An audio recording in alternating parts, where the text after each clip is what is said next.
దేవుడు దావీదుకు ఆయన కృపను చూపాడు. దేవుని కృప నీకున్నది, నువ్వు దేవుని కృపలో ఉన్నావు కాబట్టి నువ్వు అధైర్యపడద్దు. ఏమండి, నీకున్న పరిస్థితులను బట్టి అధైర్యపడద్దు. ఆ పరిస్థితులకు క్షణములో మార్చగలిగిన వాడు నీ దేవుడు. ఆయన కృప నీకు తోడుంది.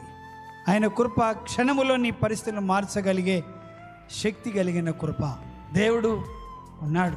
నీ కొన్నిసార్లు అవిశ్వాసం వచ్చినా కూడా దేవుడు ఉన్నాడు.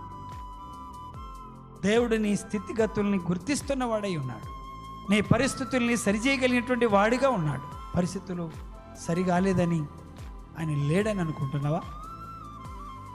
పరిస్థితులు అట్లనే ఉండిపోతున్నాయని ఆయన లేడు కాబట్టి ఉన్నాయి అనుకుంటున్నావా?